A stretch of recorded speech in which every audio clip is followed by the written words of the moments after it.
The Democratic Party exists for the American people. The United Democratic Party is our greatest strength. We have the right policy to stand on the side of justice. This is a moment for activism. You're never too young to stand up. We can change the world. We need you to be involved. That's it.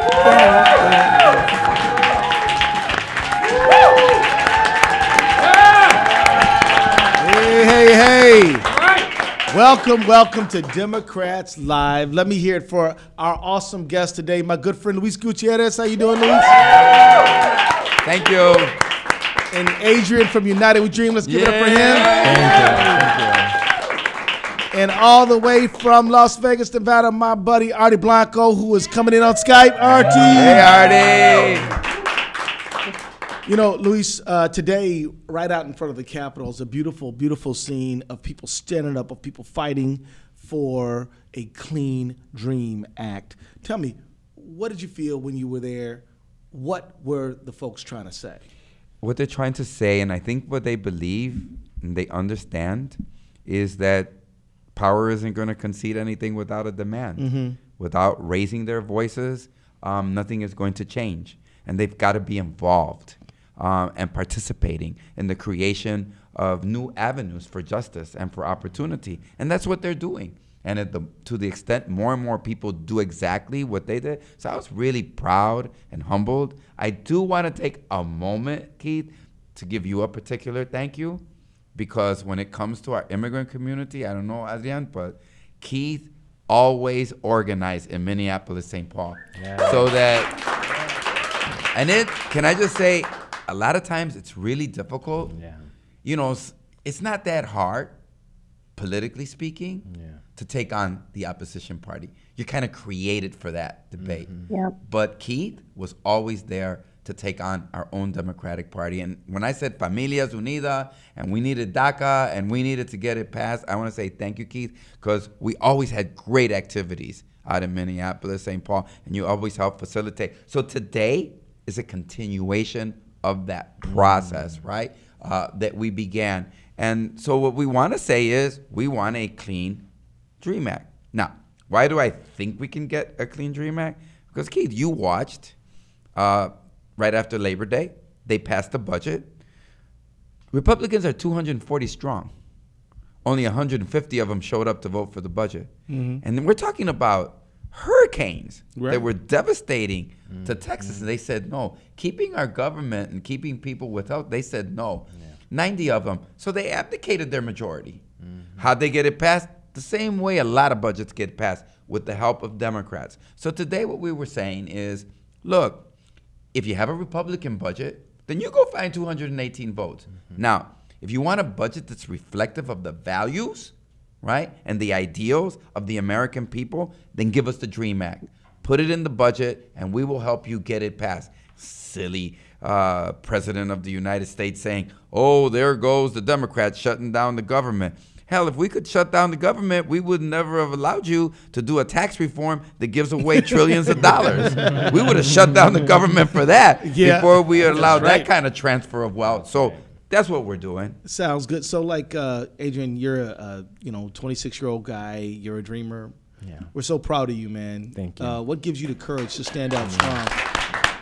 Well, first I just want to say thank you to all of you for having me here. And really, the courage for me comes from my parents. Yeah. Every day, I think about Agueda and Adrian, both of my parents who have sacrificed so much to make sure that I'm able to be here, advocating for myself, advocating for the two of my sisters who are both DACA recipients. Sure. You know? And this is so important to me because I've met so many people, right? Like, dreamers are people like me, people that are doctors, they're teachers, they're people that work in public service all over the country. And it's just, it's super important that we're able to stand by real values of, like, caring for one another and getting through in moments that are tough. That's why I'm here fighting for a Clean Dream Act, and I won't go home until we get it. There you go, my brother.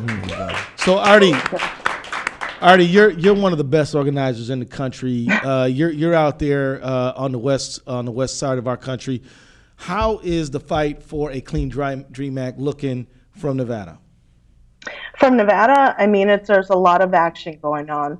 Just yesterday, there was another event at Senator Heller's office where we actually had a dreamer there trying to show their and share their special story and why they're human beings. These are people. These are our neighbors. These are our friends. These are our family members. And they deserve a right to have a safe and a real dream here to stay in this country, the country that they know, that they grew up in, they've been educated in, and that they are actually citizens that give back to this country. And that's what we should be there for them, and we should be supporting them. You know, when the police come by to try to break up and detain the dreamer that was there were people around him to protect him, to say, why are you asking all of us as people of brown skin what our citizenship status is? That is not lawful. That is not lawful here, and we're not going to stand for that here in Las Vegas. And there's events happening every night. There's another event tonight, and it is about educating. It's about educating the public and those people that want to support dreamers, that want to support immigrants to stay in this country and have their back. We have to have their back. The union had my father's back when he was an immigrant, when he worked in this country. The union had his back. It's time for us to continue to have the back of the immigrant community, from dreamers to their parents to their own children. We've got to continue to have their back and show up. Educate yourself. Support. You know, Artie, as you guys are organized out there in Las Vegas, you know, I guess my question is, do you feel that people are getting stronger? Do you think that their commitment is where it needs to be for us to win this fight? What is your fingers on the pulse? What's it feeling like these days? Give us a sense of the mood out there. Yes, there's definitely energy out here. And there's people that will come to the table, that show up to an event, that have never really met an immigrant family. These are Caucasians, these are white people that are activated since the last year and saying, what can I do to help? Well, first, let's educate you a little bit. Let's talk about how you can support in these actions, not just being there for the height of the action, but staying through to the end so that everyone feels that they are protected, especially those immigrants and dreamers that are still out there fighting. So there's a lot more need of education. They want to learn more, and they want to continue to show up, and people are still continuing to show up. And it's not just the same people that have been showing up. We're seeing every day new people. Like, I saw this event. There was an event last month. I didn't get to go, but I'm coming now. And they're continuing to come out and be supportive and want to learn more and how they can help. All right. Hey, thanks, Artie. So what's that thing on your wrist there, Luis? I see you had a little something, jewelry you got on there, man. Well, what is that? I was talking to Adrian. So today, I'm so proud to have been amongst a group of 150 activists. Judy Chu, she was there. Yeah. She and I were there representing for the Democrats, and we were there together, and there were 150 of us. How many do you think, Adrian? 3,000-4,000 people? Yeah, what's your guess? There's like it was 5,000. Yeah. I think there were a lot. I'm not really good. There were a lot of people. Yeah. You know, I have to tell you, more than I've seen in a long time. And people from, you know, different colors, different races, different ethnic groups. You know, there were Asians there. There were African Americans. There were young whites there. There were women. There were men. They were from different religious backgrounds. You know, right. I met Hindus and Muslims and Christians. I met people of different persuasions. They were really representative of America, right? The America that we want to embrace. And they were all coming around saying, look, Mr. Trump, why would you want to take away? Everybody always used to ask me, says, well, what does mass deportation look like? You know what? What Donald Trump is doing is what mass deportation looks like. 800,000 dreamers that are documented, already going through background checks, paying taxes on the book. 58,000 Haitians you want to deport back legally in this country? Hundreds of thousands of Central Americans, Nicaraguans, you want to strip them? Yeah. Hondurans, 18. I met a woman 19 years, and I held in my arms her little daughter Jessica, 11 years old, crying in my arms, saying, I'm afraid. The kind of pain and the kind of terror that little girl is suffering, no little American citizen, right? No child in America, their memory of their childhood should not be, I was afraid of when the government was going to come and take away my mom and dad away from me. Let me tell you, those tears and that suffering, that was real. And why were we there? Well, you know, because we got a lot. Yeah. Keith, you and I, we got a lot. At the end of the day, I'm going to go back to Zoraida. I'm going to go back to Jessica. I'm going to go back to my grandson, Luis. And you know, all I want is for you to be able to go back, Artie, for all the dreamers to be able to go back at the end of the day to their moms, to their dads, and for their moms and their dads to say, I get to rest at home, tranquilito, knowing that my son, I'm not going to have to hear that he's getting deported. So I think that's what a great American experience. Those of us, were there dreamers? Were there undocumented? Yeah, but there were just as many people that have status in this country, but they're ready. And I just want to say a shout out to the Latino community. What a great episode this is in the history of our experience in America when Latino citizens, right? Latino citizens are saying, you're going to treat all of us equally, and we're going to use our power as citizens in the United States so that's love your neighbor as you love yourself. When you want them to have not only what you got, but something better. So I think it was a great American experience. Yeah, man. Well, you know, I just want to say it is true that the Latino community has been pulling the heavy oar on immigration reform, and all of us owe the community a tremendous Can debt. I just say, Keith, but I want to do just a quick segue so that we don't miss how I understand this. I'm here because Black Lives Matter. Because Black people gave their lives. So that you pass a Civil Rights Act, you pass a Voting Rights Act. Without a Voting Rights Act, this microphone and I, we're separated. It's true. So they gave up their lives, and you know something? Their churches were bombed. They were hung. They were murdered. They were brutalized. So what? So that one day, this Puerto Rican kid who was born in Chicago in 1953, when separate but equal was the law of the land, could come to the Congress of the United States. So I feel I owe a debt to them. In each and every point of view, right? In each moment, there's time for certain people to step up, right? And what? Black people stood up for America, and we're all better because of it. So I'm excited about the Latino community's contribution to their leadership. You see it in Artie, and you see it in Adrian here. Oh yeah, well, you know, but one point you have made is that while many of the people who are the dreamers are Latino, you have folks from all over the globe, and you always make that point. When you came to Minnesota, you said, look, man, make sure we got some African immigrants, some people from Asia, people from Europe even, because we want to let folks know that this is a problem that the whole community has. And so, you know, you're not alone.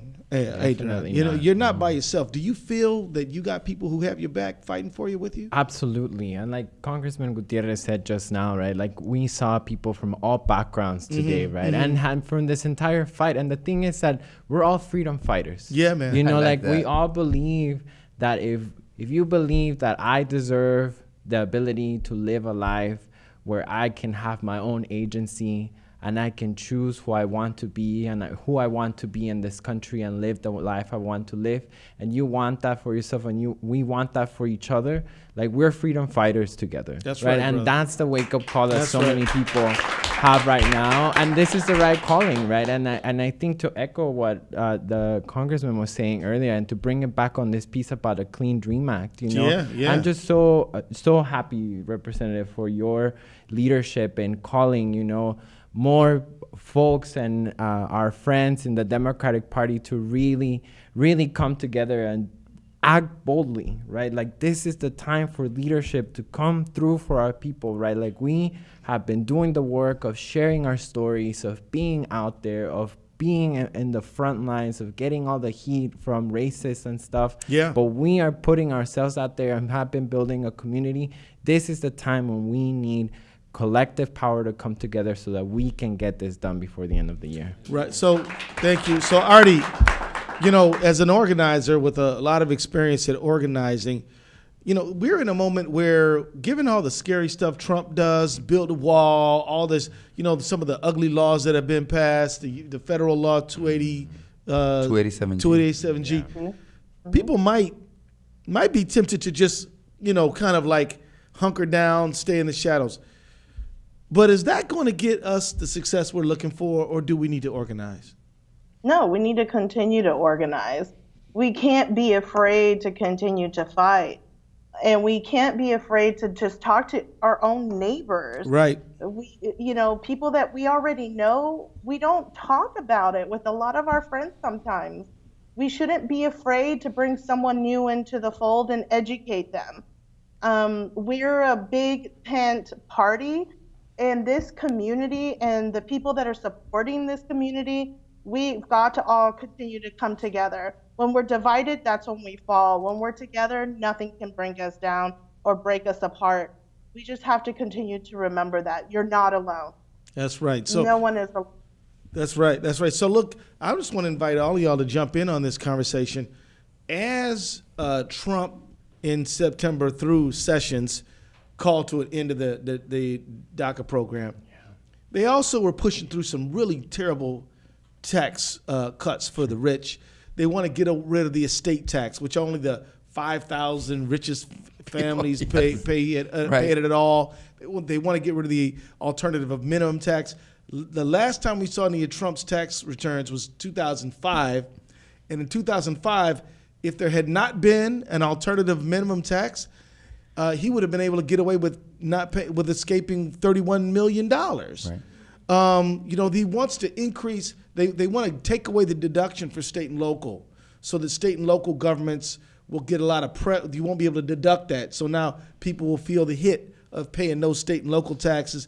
And of course, teachers used to now get a deduction of $250 if they put that money into their classroom. He's taking that away. Trying to get medical expenses, they're going to take that away. They're trying to do all this bad stuff. How about that? What do we need to think about that? As we're fighting for DACA, what dangers do we face around this tax bill? I think, look, we all know it's a scam. We all know there's a scheme here. A scheme and a scam. Yes, there is. There's a scheme and a scam here. And let me tell you, because they make us all feel that we're going to get something, right? We're all in on it. But somewhere in year 7, 8, 9, 10, all of us stop getting the little bit we were getting. And then they give the large chunk of change, and that's the scam, is that going into $1 trillion, and the richest 1% of Americans get the vast majority of 80%. The wealth of everything they get. And then but we all get it. I sent you a little change. Say thank you. Kicks you down a nickel. But here's the thing. That's actually 55 million people are going to see a tax increase. Yep. But here's what I think. I think that's why I see a lot of young people, and that's why they see this system, and they see it as being rigged, and they watch this, and they say to themselves, so Adrian is going to have to work the rest of his life so that billionaires and corporations can line their pockets. He's going to have to pay it. I'm 64. I won't pay that much of it because I'll be long gone. But this young man and this new generation are going to have to pay for it. That's a shame to load on to the generation of young America this debt to them in order to give it to them. And so when I see it, I understand. And secondly, they said, they were negotiating, the Republicans, about when they were going to have a vote on the continuing resolution to keep the government. And they said, we want to do it the 30th of December. The reason they wanted to do it the 30th of December so that they could have Christmas. Well, why do you want to have Christmas if you're not going to bring those Christian values back after Christmas on the 30th? Because the last time I checked into this, I'm raised and born Catholic. Sure. And, they told me that the poor shall inherit the earth, and that religion and Christianity is about helping the least among us in order to prosper. Yet they got a tax bill that does exactly the opposite. So what? Stay here for Christmas and do the right thing. You know what I want them to do? Send you a visa under your Christmas tree. That's right. Get you a visa under your Christmas tree. Your permanent resident for you and your brothers and your siblings. Give that and give it to 800,000. But it's only a down payment. Well, we want the DREAM Act. Let's not get confused. It ain't a DACA fix. It's the DREAM Act. The DREAM We Act. want you, and we want just So we want 800,000 that are already enlisted in the DACA, and we want the opportunity for 800,000 more that didn't get the opportunity because of the limitation of DACA. That's what we want. And guess what? One day you're going to be sitting here as a citizen of the United States, because we want him to fully participate in all the dreamers. Well, you know, Representative, I really want to add to this, you know, like, absolutely. First of all, like, Trump killed DACA. There is no DACA fix. There's only the DREAM Act. There's only a path forward. Speak on it. And you know what? And to the point that you brought up just now, it's like the same men who are driving the agenda of going after working class people in this country with this tax scam are the same men who are going after dreamers, after people that look like me, trying to deport us, trying to put us in detention centers, trying to put us on the deportation pipeline any chance they can, as Trump and his team has like managed to create a chaos in the immigrant community. It's the same people. That's right. Our issues are not disconnected, because for them it comes down to this, is to disenfranchise as many people as they can, you know, either by putting us on deportation buses out down south to Mexico, by putting my mom in the shadows, by putting my dad in the shadows, by putting them in a place where they need to be paying higher taxes, cutting them off from any sort of opportunity. That is their dream. But our dream is to be able to fight together with the people of this country to make sure that everybody has economic opportunities and that we are also able to thrive no matter where we come from, because we choose this to be our home. That's right, and brother. to contribute back to this country. I love it. I love it. I love it. No, that's completely true. Artie? I just want to say I have a story of a young woman. She is a single mother, and she works for the labor movement, and she just bought a house 2 years ago. And part of this tax plan is to take away the write-offs of being a new homeowner and write off that interest. That's right. Market interest deduction. Like, how is it that this tax bill, it hurts everyone? It hurts all our people. It hurts, and it continues to separate the working class from the top 2% or the 1%, and it really pits corporations above people. Yep. And it started with the Supreme Court with the Citizens United, and they're now continuing. They said corporations were equal to people when it comes to Citizens United. But now with this tax plan, corporations are more important than people, because they could still get tax breaks to move their companies and their work overseas, outsourcing, leaving workers here without jobs, and then not being able to have the tax benefits of deductibles that they've had in the past. So continuing to cut them not only on their income, but even trying to cut them again for what we could little bit that we can get credit for paying for to stay alive in this country and to support our families. And this young woman is a single mom. She is 28 years old, working in the labor movement, fighting for workers every day and what we can do, showing up to an event here in Las Vegas to protect TPS status, temporary protected status for culinary workers here in this state. And the culinary workers we know are the ones that keep Las Vegas running, and this one economy that we have in this state. So who is really benefiting? It is continuing to be corporations and those people at the top 1% that continuing to keep workers down and even increasing that disparity between the working class and the top 1%. You know, Artie, interesting thing about corporations, they go back and forth across a national boundary all they want. But people can't. You never heard of an undocumented corporation. Oh, that's a good point, Keith. You know, they go back and forth. They always got their papers in order. Hey. They always got a visa. Yeah, you know. They can take their money wherever they want. Well, you know, look, we're winding now. We got a few minutes left. I think some folks want to get in on the conversation. Heather, what do you got for us? We do. The first question comes from Douglas on Twitter, who said, how would the DREAM Act affect American jobs? Would y'all want to take that one? I'm going to tell you, it's going to create American jobs. Yep. Because we're going to allow that entrepreneurial spirit to flourish. Do you know how many young people haven't invested in that company, haven't bought that car? haven't made that investment, haven't expanded that business. Let's remember the entrepreneurial spirit of the immigrant community has been giving us boundless riches in wealth and financial wealth and in jobs in America. So you know what?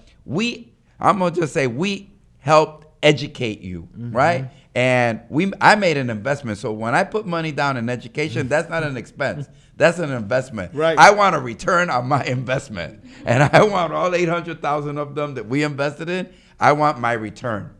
And guess what? Talk about paying taxes. Do you know the billions of dollars if they were to lose billions of dollars that we would lose to our treasury, which, by the way, allows people to get paid their Social Security and allows us to finance Medicare and so many other programs. They pay taxes. But look at this young man. Does he look like he's going to live off the government anytime soon? No. You look at me, yep, pretty soon. I'm getting to be that age, right? That I'm going to collect Social Security, right? And be on Medicare and get my pension. No. Young people, invest in them. And let's let them get their papers in order so they can make that next step. That's right. I just want to add to this. You know, the DREAM Act is a net benefit to the economy. You know, DACA happened in 2012, and since then we're talking about over 10% of people purchased a new home. Most people got their driver's license, were able to start new jobs. And I don't have to say this myself. Like, tons of companies have come out talking about the benefit that young immigrants bring to their companies in terms of diversity, in terms of new ideas. The companies themselves are the ones that are coming out and talking about it. And so I think that with that sort of incentive, more jobs, more stimulus of people being able to put more money into the economy is super important. And I think that everybody should do the research, and there is a net benefit to the DREAM Act. All right, all right. Awesome. We have a few folks commenting on Facebook. Mary Kay says the Dreamers are our family, and Yusuf says immigrants are part of America's DNA. Let's hear it for that. I like that. And then as we're talking about, like you were talking about the tax bill and the larger agenda, Sonia from Twitter just says, what about CHIP? Let's talk That's CHIP. very good. Let's So talk CHIP. very briefly, so to me, S-CHIP has been one of the most important programs since I got to Congress. Yeah. Why? Because it allows children in economically disadvantaged families for the kids to get health care. So what's an example? There's a mother. She's a single. She's head of household. She gets the raise. She works hard. She goes back to school. All of a sudden, she makes so much money, right, with her raises that she can't qualify for Medicaid anymore. And what happens? She gets knocked out of her health care, but so do her kids. Well, guess what? What S-CHIP says is put the kids, right? We're not going to use the mother's gainful employment and progress. We should reward progress. And what S-CHIP says is you can progress, and guess what? We're going to guarantee you health care for your children. Let's continue to fund that program. Let's expand that program. That's right. It I like needs to be continued. And if I could just add something, I started my organizing career around the CHIP program in Texas. Oh, yeah. All right. When Talk it about was it. first passed in Congress, we were driving to all these small counties in the state of Texas where we knew there were Latino populations that were not getting a fair share, that were just not making enough money, but making too much. But S-CHIP really took care to make sure that those children were actually signed up for health care. We would have these services from Ozona, Texas, to San Antonio, to outskirts of Houston. And I remember signing up these family members, and they were so ecstatic, and parents that I couldn't afford at the time, they couldn't afford for their own health care. But as long as their children had health care, that was the key thing. It was a blessing. And now to see where CHIP is today, it's devastating and it's painful for me as someone that this is how I started my organizing career, helping families sign up and getting children health insurance program in Texas throughout the entire state. It's a travesty completely. Yeah, well, look, we got about a minute or so left in the show. So let me just ask you this, Adrian. United We Dream has been leading the way in the fight to protect dreamers. If there are dreamers out there watching this show, what do they need to do today? What do they need to know today? Look, what you need to know is that first of all, you cannot stop fighting. If you are a dreamer, if you believe that we need to fight before the end of this year to make sure that the Clean Dream Act passes, you need to go on weareheretostay.org, and you're going to be able to go to weareheretostay.org, get everything you need in order to get your resources and everything from there. And definitely call your member of Congress and tell them that if they vote on an end of year, any bill before the end of the year ends, any vote that they cast that does not include the DREAM Act is a vote to deport dreamers. So we have to get this done. And we won't do it. Our friends. That's right. We're a hard no. How about that? That's right. Check it out. Artie, as we wrap up, any final comments? No, let's just keep the fight alive. And Adrian, thank you for being the inspiration, not just to other dreamers, but also to someone that's a first generation citizen here. I will continue to be there and support and you and your for everyone, changing the message. The dreamers have changed the message for all of us. It's not just about you, right? You have said to me, Luis, it's not about me. It's not about the youth. I want my mom. I want my dad. It's really great to see young people not talk about themselves, but say it's about a community of people. Thank you. You're leading the way. You're showing the way. Thank you. Thank you. So you got the last word, Congressman Gutiérrez. Let me just say this. Look, if you're out there and you're a woman and you're being attacked and your reproductive rights are being attacked, guess what? Those are the same people who are attacking Muslims. Muslims, same people who are attacking you, are attacking our dreamers. Those that want to destroy our environment, they're the same people that are attacking women.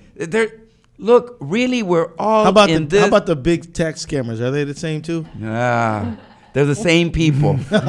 Same people. So look, really, we're all in this together. We are. We are all in this together. We are. Look at who's attacking us, and you will find fundamentally who it is that we need to replace with good policy and good leadership. That's right. Hey, everybody. On behalf of our chairman, Tom Perez, who wanted to be here, I just want to tell y'all, Tom is in New York working hard for the DNC. He's man, I want to be at the DACA show. I said, look, brother, we'll give you a shout out. So everybody give Tom Perez a shout out. And he's working hard. He's on the road. On behalf of the Democratic National Committee, thank you, Artie Blanco. Bye, Artie. From Nevada. Adrian, thank you so much. And Luis Gutiérrez, my brother from another mother. Thank you very much. This has been Dems Live. Come back next time. We'll see you. Take care, everybody.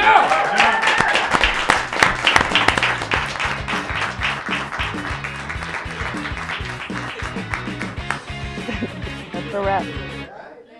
Bye. Bye.